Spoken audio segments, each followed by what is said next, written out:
Vous créez du contenu? Génial! Cependant, une fois que votre article de blog ou votre épisode de podcast est en ligne, que faites-vous? Comment toucher un maximum de personnes possible? Je vous livre 4 conseils dans cet épisode. Les médias sociaux en affaires est votre rendez-vous hebdomadaire pour en connaître davantage sur les différents réseaux sociaux et les plateformes de création de contenu dans un contexte d'affaires. Chaque semaine, je, Amélie Delebel, répondrai à une question thématique qui vous permettra d'appliquer concrètement ces conseils pour votre entreprise. C'est parti! Hey, salut, j'espère que vous allez bien. Je suis très heureuse encore une fois de vous accueillir aujourd'hui pour mon 16e épisode déjà des médias sociaux en affaires. La semaine dernière, à l'épisode 15, on a vu ce qui vous fait perdre du temps avec votre création de contenu. Aujourd'hui, j'avais envie plutôt de vous parler de certaines astuces pour toucher encore plus de personnes avec votre contenu, que ce soit des épisodes de podcast, des vidéos ou des articles de blog.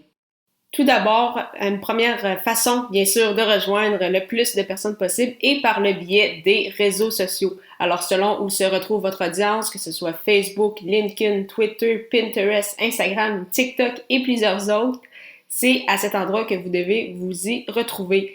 Également, une erreur que beaucoup de gens font et que je vous recommande tout de suite de ne pas faire, c'est de ne partager qu'une seule fois votre pièce de contenu et par la suite penser que cette pièce de contenu-là, donc, elle est par la suite inutilisable parce que vous vous dites « Ah, mais je l'ai partagée déjà une fois, je ne peux pas la repartager dans mes réseaux par la suite. » C'est une très grosse erreur.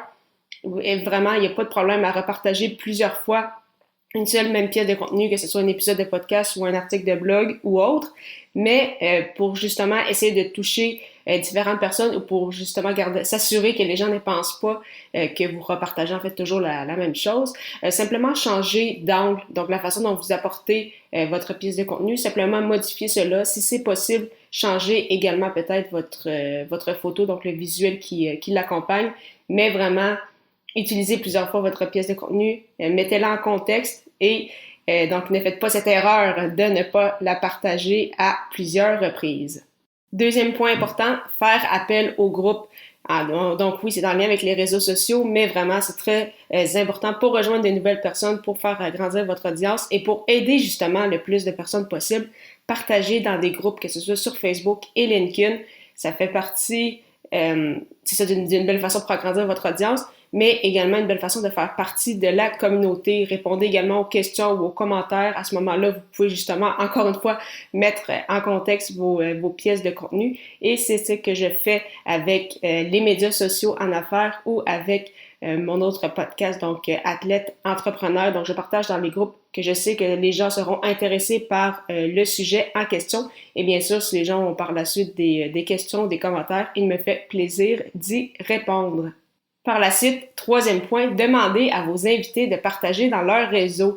Si vous utilisez le format entrevue, que ce soit avec votre podcast en vidéo ou avec vos articles de blog, vraiment ne soyez pas gênés de le demander, bien évidemment gentiment, et gardez à l'esprit que bien souvent, les gens vont le faire par eux-mêmes dès que la pièce de contenu, donc avec leur entrevue, sera en ligne.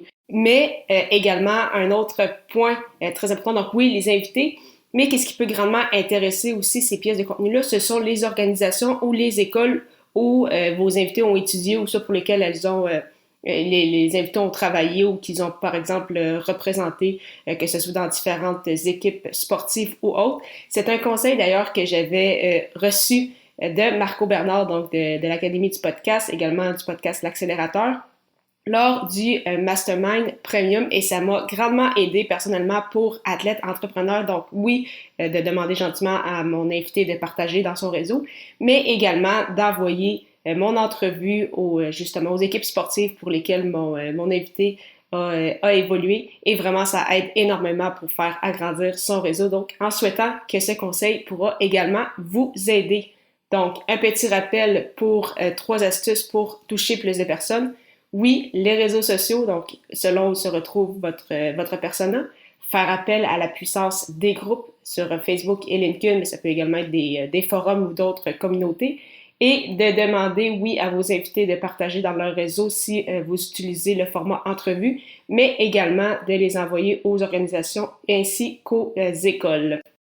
Pour plus d'informations sur la puissance du contenu pour votre entreprise et comment concrètement vous embarquer dans cette aventure, je vous invite à télécharger mon guide gratuit Le pouvoir de la création de contenu. Pour ce faire, simplement vous rendre au ameliedelebel.com/guide. La semaine prochaine, je répondrai à la question « Qu'est-ce qui permet de déterminer le succès ?» Ne manquez pas ça!